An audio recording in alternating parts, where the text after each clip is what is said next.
News 7 Tamil செய்திகளுக்கு உங்களை வரவேற்பது நான் சோனியா. இன்று நடந்த முக்கிய நிகழ்வுகளை இந்த அரை மணி நேரத்தில் பார்க்கவிருக்கிறோம். அதற்கு முன்னதாக தலைப்புச் செய்திகளை பார்க்கலாம்.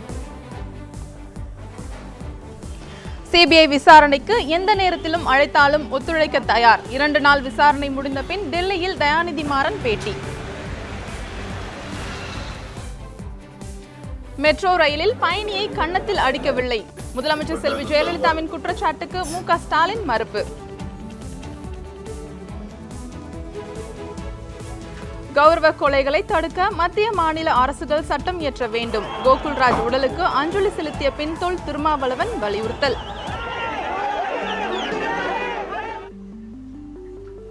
மலைக்க வைக்கும் மத்திய அமைச்சர்களின் மின் கட்டணம். அருண்ஜேட்லி வீட்டிற்கு கடந்த மாதம் 3,62,000 செலுத்தப்பட்டதாக தகவல்.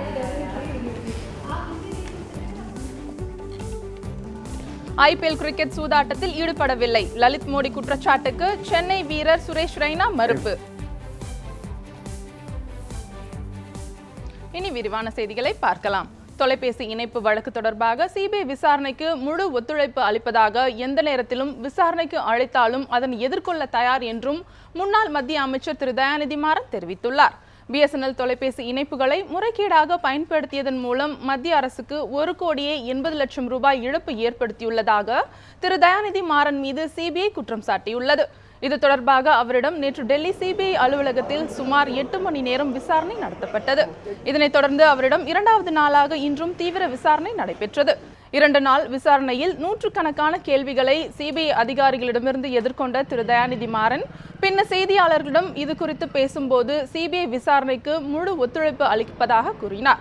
தான் பயன்படுத்தியது ஒரு தொலைபேசி இணைப்பு தான், 300 இணைப்புகள் அல்ல என்பதற்கான ஆதாரங்களை சிபிஐயிடம் வழங்கியதாகவும் தயாநிதி மாறன் தெரிவித்தார். கடந்த 2 நாட்களாக நான் சிபிஐயிடம் முழு ஒத்துழைப்பை தந்துள்ளேன். மேலும் அவர்கள் எப்பொழுதெல்லாம் அழைக்கின்றார்களோ அப்பொழுதெல்லாம் வந்து என் முழு ஒத்துழைப்பை தருவேன் என்று கூறுகிறேன். அது மட்டுமின்றி நான் தகவல் அறியும் சட்டத்தின் மூலமாக பிஎஸ்என்எல்லிருந்தும் எம்டிஎன்எல்லிருந்தும் ஒரு ISDN PRI லைன் என்பது 300 இணைப்பே அல்ல, அது வெறும் ஒரே ஒரு இணைப்பு தான் என்ற ஆதாரத்தையும் அவர்களுக்கு தந்துள்ளேன். அது மட்டுமின்றி மேலும் பல தகவல் அறியும் சட்டத்தின் மூலமாக பல ஆதாரங்களை, எனக்கு சாதகமான ஆதாரங்களை அவர்கள் தந்துள்ளேன். நல்ல முடிவை எடுப்பார்கள் என்று நான் கருதுகிறேன். சென்னை மெட்ரோ ரயில் திட்டத்தில் தமிழக மக்களை குழப்பி அரசியல் ஆதாயம் தேட முயற்சிப்பதாக திமுக தலைவர் திரு கருணாநிதி மீது முதலமைச்சர் செல்வி ஜெயலலிதா குற்றம் சாட்டியுள்ளார். இதுகுறித்து அவர் வெளியிட்டுள்ள அறிக்கையில், மெட்ரோ ரயில் விவகாரத்தில் திமுக தலைவர் கருணாநிதி அரசியல் ஆதாயம் தேட முயற்சிப்பதாக கூறி அதற்கு கண்டனத்தையும் தெரிவித்துள்ளார். மெட்ரோ ரயில் கட்டணத்தை நிர்ணயித்தது மெட்ரோ ரயில் நிர்வாகம் என்றும் அறிக்கையில் கூறியுள்ளார். கட்டணம் தொடர்பான புரிந்துணர்வு ஒப்பந்தத்தில் கையெழுத்திட ஒப்புதல் அளித்தது திரு கருணாநிதி தான் என்றும் செல்வி ஜெயலலிதா தெரிவித்துள்ளார். கடந்த திமுக ஆட்சி காலத்தில் மெட்ரோ ரயிலின் 3% பணிகள் மட்டுமே முடிந்திருந்ததாகவும், இதனைத் தொடர்ந்து அதிமுக அரசு 73% பணிகளை விரைவாக முடித்த காரணத்தினால்தான் கோயம்பேடு முதல் ஆலந்தூர் வரையிலான முதல் கட்ட சேவையை துவங்க முடிந்ததாகவும் முதலமைச்சர் குறிப்பிட்டுள்ளார். ஆனால் கருணாநிதி மற்றும் ஸ்டாலின் ஆகியோர் இத்திட்டம் திமுக அரசால் உருவாக்கப்பட்டது என்றும், அதிமுக அரசு காலதாமதம் ஏற்படுத்தியது என்றும் பொய்யான தகவல்களை பரப்பி வருவதாக முதலமைச்சர் கண்டனம் தெரிவித்துள்ளார். மேலும் செல்வி ஜெயலலிதா தமது அறிக்கையில், சென்னை மெட்ரோ ரயிலில் நேற்று பயணம் செய்த திரு ஸ்டாலின் பயணி ஒருவரை கன்னத்தில் அறைந்ததை சுட்டிக்காட்டியுள்ளார். இக்காட்சியும் செய்தியும் ஊடகங்களில் வெளியானதாகவும், திரு மு.க. ஸ்டாலினின் செயலை வன்மையாக கண்டிப்பதாகவும் முதலமைச்சர் செல்வி ஜெயலலிதா அறிக்கையில் குறிப்பிட்டுள்ளார். பொது இடங்களில் அநாகரிகமாக நடந்து கொள்வது சட்டமன்ற உறுப்பினருக்கு அழகல்ல என்றும் தெரிவித்துள்ளார். யாரும் யாருக்கும் தாழ்ந்தவர் அல்ல என்பதை உணர்ந்து சட்டமன்ற உறுப்பினரின் கண்ணியத்தை திரு ஸ்டாலின் இனியாவது காப்பாற்ற வேண்டும் என்றும் முதலமைச்சர் செல்வி ஜெயலலிதா குறிப்பிட்டுள்ளார். மெட்ரோ ரயில் திட்டத்தில் திமுகவின் பங்களிப்பு இல்லை என்ற தமிழக முதலமைச்சர் செல்வி ஜெயலலிதாவின் குற்றச்சாட்டுக்கு திமுக பொருளாளர் திரு ஸ்டாலின் விளக்கம் அளித்துள்ளார். பல்வேறு துறையினுடைய அதிகாரிகளும் சென்று அந்த ஜப்பான் வங்கி நிறுவனத்தோடு நாங்கள் கலந்து பேசி பேச்சுவார்த்தை நடத்தி, அதற்கு பிறகு அதே 2008ஆம் ஆண்டு ஜூன் மாதம் அவர்கள் ஒப்புதல் தந்திருக்கிறார்கள். ஆக நாங்கள் சென்று வந்ததற்கு பிறகுதான் அதற்கு ஒப்புதல் கிடைத்திருக்கிறது. ஆகவே இதற்கு எங்களுக்கு எந்த சம்பந்தமும் இல்லை என்று புழுகு முட்டையை எங்கள் மீது சொல்லிக் கொண்டிருக்கக்கூடிய அம்மையார் ஜெயலலிதா அவர்கள்தான் இந்த அறிக்கையின் மூலமாக ஒரு மிகப்பெரிய புழுகு முட்டையை அவர் அவிழ்த்து விட்டிருக்கிறார். நேற்றைய தினம் மெட்ரோ ரயிலில் பயணம் செய்தபோது சக பயணியதை தாக்கியதாக முதலமைச்சர் செல்வி ஜெயலலிதா முன்வைத்த குற்றச்சாட்டு தொடர்பாக செய்தியாளர்கள் மு.க.ஸ்டாலினிடம் கேள்வி எழுப்பினர்.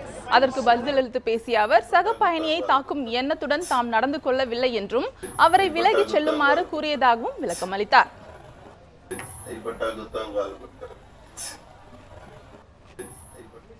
அதிகமாக இருந்தது.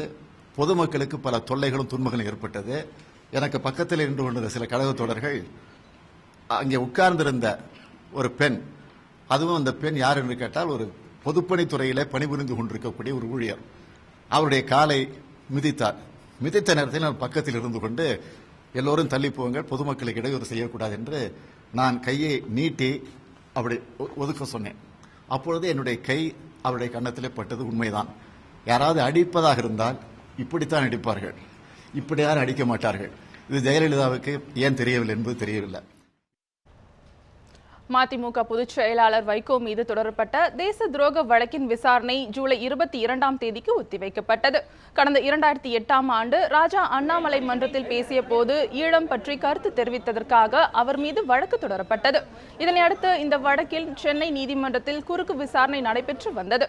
இந்த நிலையில் இந்த வழக்கின் சாட்சிகள் இன்று வராததால் வழக்கின் விசாரணையை வரும் 22ஆம் தேதிக்கு ஒத்திவைத்து உயர்நீதிமன்றம் உத்தரவிட்டது. வரும் ஆகஸ்ட் மாதம் உள்நாட்டிலேயே தயாரிக்கப்பட்ட GSLV D6 என்ஜின் பொருத்தப்பட்ட ராக்கெட் பரிசோதனை செய்யப்படும் என மகேந்திரகிரி திரவ உந்து மைய வளாக இயக்குநர் திரு கார்த்திகேசன் தெரிவித்துள்ளார். தூத்துக்குடியை அடுத்துள்ள முத்தையாபுரம் பகுதியில் அமைந்துள்ள சாண்டி பாலிடெக்னிக் கல்லூரியில் மாணவ மாணவிகளுக்கான அறிவியல் கண்காட்சி நடைபெற்றது. இதில் சிறப்பு விருந்தினராக திரு கார்த்திகேசன் கலந்து கொண்டார்.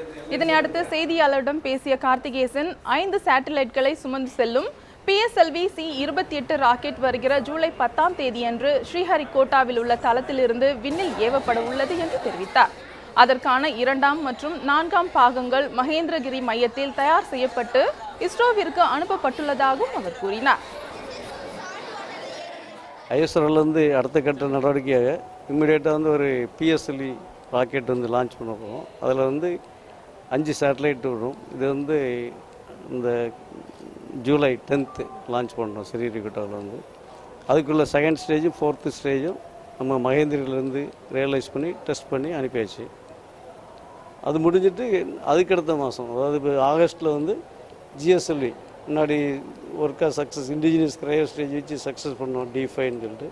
இப்போ D6 GSLV D6 லான்ச் பண்ண போகிறாங்க. அதுக்குள்ளே கிரையோ ஸ்டேஜும் மகேந்திரியில் ஆல்ரெடி ரியலைஸ் பண்ணி டெஸ்ட் பண்ணி நாங்கள் அங்கே ஸ்ரீஹரிகோட்டா கொடுத்தாச்சு. அந்த இதில் செகண்ட் ஸ்டேஜ் லிக்விட் ஸ்டேஜ் மகேந்திரிலேருந்து பண்ணிருக்கோம். L40க்கு உள்ள engines 4 L40 strap on stage உண்டு GSLVயில். அதுக்குள்ள என்ஜின்ஸ் மகேந்திரியில் ரியலைஸ் பண்ணி HAL பெங்களூருக்கு அனுப்பியிருக்கோம். அந்த இதில் ஸ்டேஜ் ரியலைஸ் பண்ணி அவங்க ஸ்ரீஹரிகோட்டா கொண்டு வராங்க.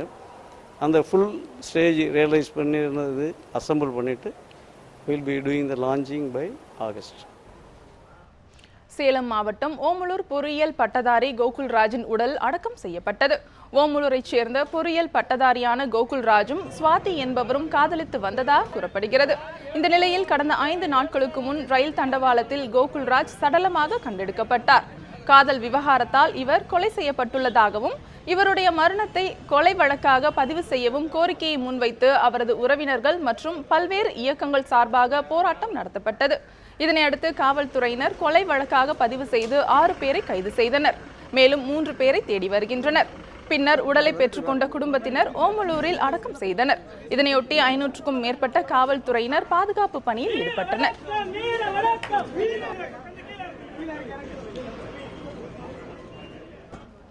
கௌரவ கொலைகளை தடுக்க மத்திய மாநில அரசுகள் சட்டம் இயற்ற வேண்டும் என விடுதலை சிறுத்தைகள் கட்சித் தலைவர் திரு தொல் திருமாவளவன் வலியுறுத்தியுள்ளார்.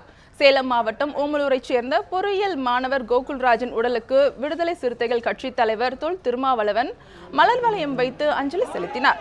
பின்னர் செய்தியாளரிடம் பேசிய அவர் கோகுல் ராஜ் திட்டமிட்டு கொலை செய்யப்பட்டுள்ளதாக தெரிவித்தார். இது தொடர்பாக குற்றவாளிகளை கைது செய்வதால் மட்டும் பிரச்சினை முடிவுக்கு வராது எனவும் கௌரவ கொலைகளை தடுக்கும் பிரத்யேக சட்டத்தை இயற்ற வேண்டும் எனவும் திரு திருமாவளவன் கேட்டுக்கொண்டார்.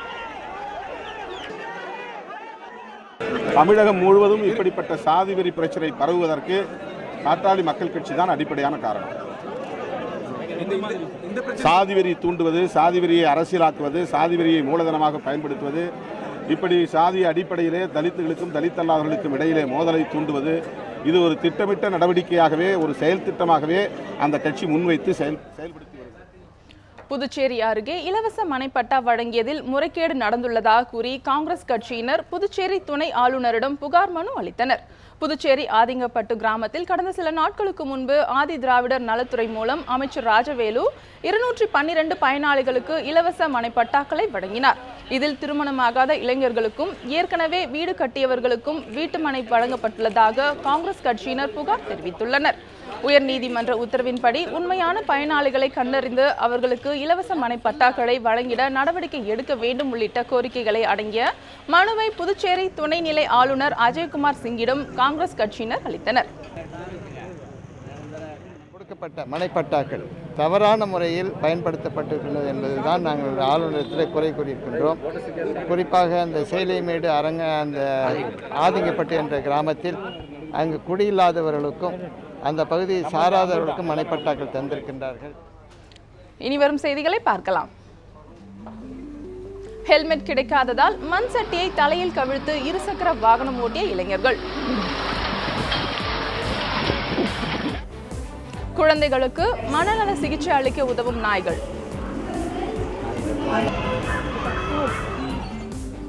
விவரம் அறியலாம் இடைவேளைக்கு பிறகு.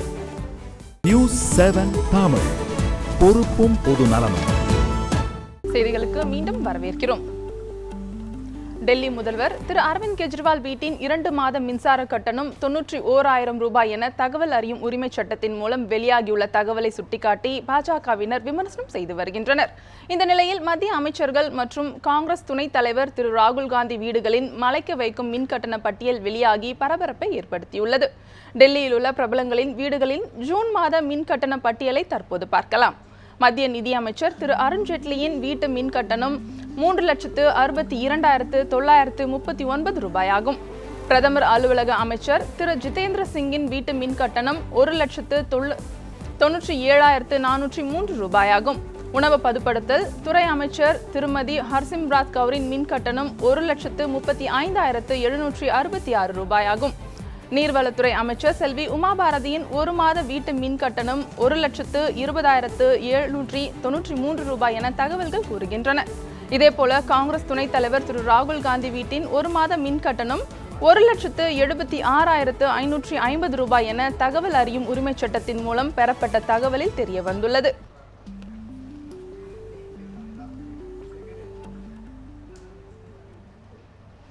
மத்திய அரசு எடுக்கின்ற நிலை என்பது லலித் மோடிக்கு உதவுவது போலவே இருக்கிறது என காங்கிரஸ் நாடாளுமன்ற நிலைக்குழு தலைவர் சுதர்சன நாச்சியப்பன் கருத்து தெரிவித்துள்ளார்.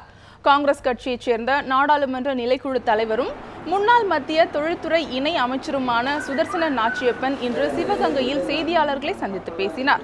அப்போது லலித் மோடியை இந்தியாவிற்கு அழைத்து வருவதற்கு அதிக வாய்ப்புகள் இருந்தும் மத்திய அரசு எடுத்திருக்கும் நிலை லலித் மோடிக்கு உதவுவது போல இருப்பதாக அவர் தெரிவித்தார். லலித் மோடியை பொறுத்த மட்டிலே பொருளாதார குற்றங்கள் என்ற அடிப்படையிலே கிட்டத்தட்ட 16 வழக்குகள் அவர் மீது இருக்கிறது. இது பற்றிய ரெவென்யூ துறையை சார்ந்தவர்கள், அதாவது நீதித்துறையை சார்ந்தவர்கள் என்ஃபோர்ஸ்மெண்ட் மூலமாக சில நடவடிக்கைகள் ஆரம்பித்திருக்கிறார்கள். இப்பொழுது அதற்கு முன்னாலே அந்த நடவடிக்கைகளும் இருந்து வருகின்றன. நாகை மாவட்டம் வேதாரண்யம் பகுதியில் ஹெல்மெட் கிடைக்காததால் சிலர் மண் சட்டியை தலையில் கவிழ்த்து கொண்டு இருசக்கர வாகனத்தை ஓட்டிய வினோதம் அரங்கேறியுள்ளது. இருசக்கர வாகன ஓட்டிகள் தலைக்கவசம் அணிய வேண்டும் என்ற உத்தரவை அடுத்து தமிழகம் முழுவதும் ஹெல்மெட்டிற்கு தட்டுப்பாடு ஏற்பட்டுள்ளது. இதனை அடுத்து வேதாரண்யம் பகுதியில் ஹெல்மெட் கிடைக்காததால் தட்சிணாமூர்த்தி, ராஜ்குமார், சிவகண்ணன் ஆகியோர் மண் சட்டியை தலையில் கவிழ்த்தபடி நகர வீதிகளில் வாகனம் ஓட்டினர். ஹெல்மெட் விற்று தீர்ந்து விட்டதால் இவ்வாறு சென்றோம் என கூறிய அவர்கள் ஹெல்மெட் தட்டுப்பாடின்றி கிடைக்க செய்ய வேண்டும் என கோரிக்கை விடுத்தனர். உள்ளத்தை கொள்ளை கொள்பவை செல்ல பிராணிகள். பேரிடர் மீட்பு காவல்துறையில் பயன்படுத்தப்படும் நாய்கள் தற்போது குழந்தைகளுக்கு மனநல சிகிச்சை அளிக்கவும் உதவுகின்றன. அது எப்படி என்பது குறித்த ஒரு செய்தியை இப்போது பார்க்கலாம். இந்த நாயின் பெயர்தான் டாக்டர் ரஃபில்ஸ். சென்னை ஆழ்வார்பேட்டை பகுதியில் உள்ள சரஸ்வதி கேந்திரா என்ற சிறப்பு பள்ளியில் கற்றல் குறைபாடுகள் உள்ள பல குழந்தைகளை இது குணப்படுத்தி இருக்கிறது என்பது ஆச்சரியமான செய்தி. ரஃபில்ஸை பயன்படுத்தி பல குழந்தைகளுக்கு பாடம் கற்பிக்கும் முறையை விளக்குகிறார் அனுவித்யா. ஸோ இந்த ஸ்கூலில் அனிமல் அசிஸ்டட் தெரப்பி எதுக்கு யூஸ் பண்ணுறாங்கன்னா, there are children with autism, dyslexia and other learning disabilities. So we can dog வச்சு you can ask them to read out to the dog. So அவங்க டாக் கிட்ட வந்து படித்து காமிக்கிறப்போ அந்த dog is not gonna make faces, அது expressions, ஐயோ மூஞ்சி சுளிக்காது. ஸோ அவங்களுக்கு வந்து ஒரு என்கரேஜ்மெண்ட் மாதிரி இருக்கும், யாரும் நம்ம ஸ்டாப் பண்ண மாட்டாங்க, this is the place where we can vent out அந்த மாதிரி. And some people emotional problems இருக்க கிட்னா பார்த்தீங்கன்னா ரஃபில்ஸ் will sit and listen to me, என் வீட்டில் இப்படி கேட்க மாட்டாங்க, அந்த மாதிரி இருக்கும் அவங்களுக்கு. தனிமையையும் மனச்சுமையையும் குறைக்கும் ஒரு சிறந்த நண்பன் தான் நாய் என்கின்றார் மாணவி சம்யுக்தா. தனது வீட்டில் இருக்கும் 2 நாய்க்குட்டிகளும் தன்னை எப்போதுமே மகிழ்ச்சியாக இருப்பதற்கு உதவுவதாக கூறுகிறார் அவர். My life has changed for the better after bringing my dogs home, because there's always someone to greet me or someone always excited to see me no matter what kind of day I've been having, and that there's always someone to love me when I feel like no one else is there for me. வீட்டில் உள்ளவர்களின் மனநலனுக்கு சிகிச்சை அளிக்கும் பண்பு நாயிடம் இயற்கையாகவே இருப்பதாக கூறுகிறார் blue கிராஸின் பொது மேலாளர் டான் வில்லியம். வீட்டில் ஒரு செல்லப்பிராணி, ஒரு நாய் வந்துட்டு நாய்க்குட்டி இருக்கும்போது வந்துட்டு அந்த வீடு வந்துட்டு கலகலப்பாக இருக்கும். நாய்க்குட்டி சிக்கானா இந்த முழு குடும்பம் வந்துட்டு அந்த நாய்க்குட்டி பக்கத்தில் உட்காந்துன்னு இருக்கும். That dog, that pet keeps the whole family united. அடுத்த ஜெனரேஷனுக்கு வந்துட்டு அப்படியே வந்துட்டு இது தூக்கிட்டு போவாங்க. இதுதான் வந்துட்டு ரொம்ப இம்பார்ட்டன்ட். தெருக்களில் சுற்றித் திரியும் நாய்களை காப்பாற்றி பராமரித்து வரும் ப்ளூ கிராஸ் அமைப்பினர் நாய்களை வளர்க்க விரும்பினால் தங்களை அணுகலாம் என்றும் தெரிவிக்கின்றனர். செல்ல பிராணிகளை வீட்டுக்கு கூட்டிகிட்டு வந்து வளர்க்குறது கண்டிப்பாக நம்ம எல்லாருக்கும் ஆத்ம திருப்தி தரக்கூடிய ஒரு விஷயம்தான். அது மட்டும் இல்லாமல் நிறைய பேருக்கு இவங்க மனநலம் உறுதி செய்கிற மருத்துவர்களாக கூட இருக்காங்க. லாவண்யா, நியூஸ் 7 தமிழ், சென்னை. இனி தமிழகத்தில் நடைபெற்ற முக்கிய நிகழ்வுகளை விரைவுச் செய்திகளாக பார்க்கலாம். திருவண்ணாமலை மாவட்டம் ஆரணி பழைய பேருந்து நிலையம் அருகே காவல்துறையினர் தலைக்கவசம் அணியாமல் சென்ற 200க்கும் மேற்பட்ட இருசக்கர வாகன ஓட்டிகளை மடக்கி பிடித்து சோதனை நடத்தினர். கடைகளில் தலைக்கவசம் இருப்பு இல்லை என வாகன ஓட்டிகள் தெரிவித்ததால் தலைக்கவசம் வாங்கி வந்து காண்பித்துவிட்டு வண்டியை எடுத்துக்கொள்ளலாம் என கூறி வாகனங்களை பறிமுதல் செய்தனர். அரியலூர் அருகே புறம்போக்கு நிலத்தில் மணல் அள்ளியவரின் டிப்பர் லாரி உள்ளிட்ட இயந்திரங்கள் பறிமுதல் செய்யப்பட்டன. திருமானூர் அருகே உள்ள இளந்தைக்கூடம் கிராமத்தில் அரசு புறம்போக்கு நிலத்தில் உரிய அனுமதி இல்லாமல் மணல் எடுப்பதாக வட்டாட்சியர் வைத்தியநாதனுக்கு தகவல் கிடைத்தது. அதன்படி அங்கு சென்ற வட்டாட்சியர் டிப்பர் லாரி மற்றும் ஜேசிபி இயந்திரங்களை பறிமுதல் செய்தார். கரூர் பசுபதீஸ்வரர் கோயில் ராஜகோபுரத்தில் வளர்ந்து வரும் செடிகளை அப்புறப்படுத்தி கோபுரத்தின் உறுதித்தன்மை பாதுகாக்க வேண்டும் என அப்பகுதி மக்கள் வலியுறுத்தியுள்ளனர். இந்த கோவிலில் வரும் 2018ஆம் ஆண்டு கும்பாபிஷேகம் நடைபெற உள்ளதால் கோவிலில் பராமரிப்பு பணிகளை தற்போது இருந்தே கோவில் நிர்வாகம் மேற்கொள்ள வேண்டும் என்று அப்பகுதி மக்கள் கோரிக்கை விடுத்துள்ளனர். இனி வரும் செய்திகளை பார்க்கலாம். பிலிப்பைன்ஸ் நாட்டில் கப்பல் கவிழ்ந்து 34 பேர் உயிரிழப்பு.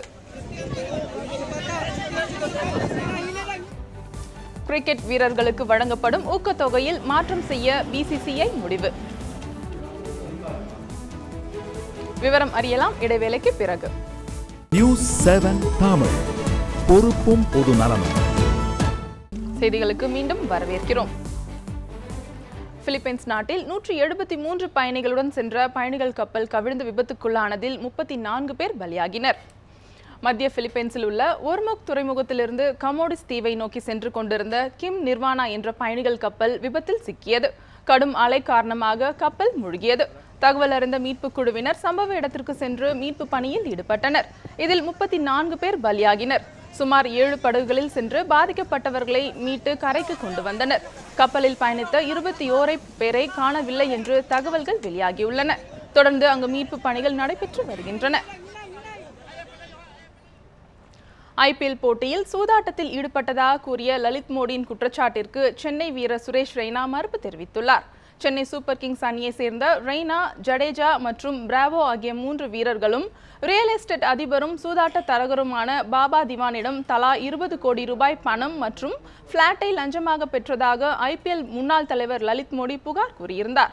இது தொடர்பாக அவர் 2013ஆம் ஆண்டு சர்வதேச கிரிக்கெட் கவுன்சிலுக்கு கடிதம் எழுதியிருந்தார். இதற்கிடையே ICCயும் 3 வீரர்கள் மீதான குற்றச்சாட்டுக்கு எவ்வித ஆதாரமும் இல்லை என்று தெரிவித்தது. இதனிடையே இப்புகாரை சென்னை வீரர் ரெய்னா மறுத்துள்ளார்.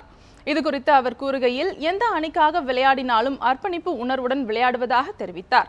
தன் மீதான பொய்யான குற்றச்சாட்டுகளை இந்த விவகாரத்தில் சட்ட ரீதியாக என்ன நடவடிக்கை எடுப்பது என்பது குறித்து ஆலோசித்து முடிவு எடுக்கப்படும் என்றும் தெரிவித்தார்.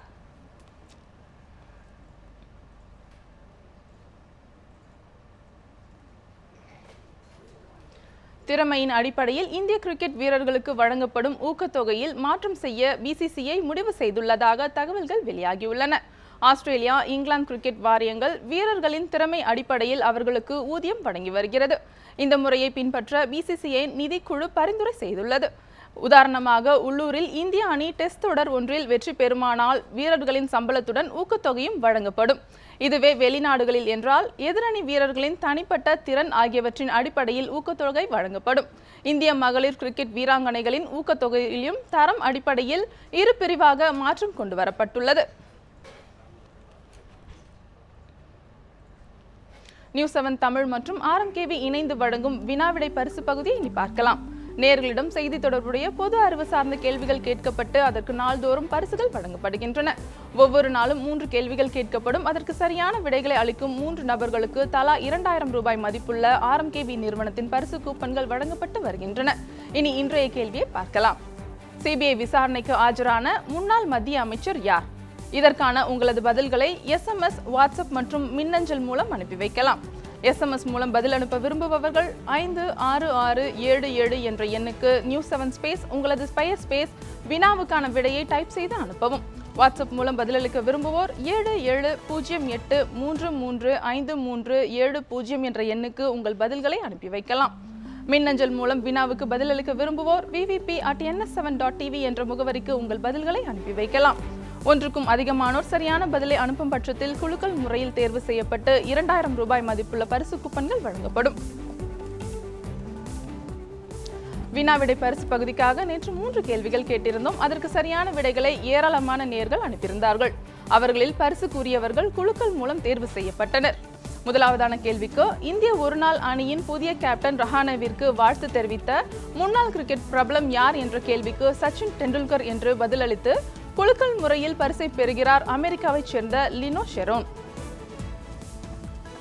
இரண்டாவதாக, சென்னை மெட்ரோ ரயிலில் பயணம் செய்த தமிழக அரசியல் கட்சி தலைவர்கள் யார் யார் என்ற கேள்விக்கு MK ஸ்டாலின் மற்றும் விஜயகாந்த் என்று சரியான பதிலளித்து குலுக்கல் முறையில் பரிசை பெறுகிறார் நாகப்பட்டினத்தைச் சேர்ந்த சந்தோஷ். மூன்றாவதாக, நாட்டில் எத்தனை போலி பல்கலைக்கழகங்கள் செயல்படுவதாக பல்கலைக்கழக மானியக் குழு எச்சரிக்கை விடுத்துள்ளது என்ற கேள்விக்கு 21 என சரியான பதிலளித்து குலுக்கல் முறையில் பரிசை பெறுகிறார் சென்னையைச் சேர்ந்த ஆரிஃபா பேகம். இத்துடன் இந்த செய்தி அறிக்கை நிறைவு பெறுகிறது. அண்மை செய்திகளுக்கு News7 தமிழுடன் இணைந்திருங்கள்.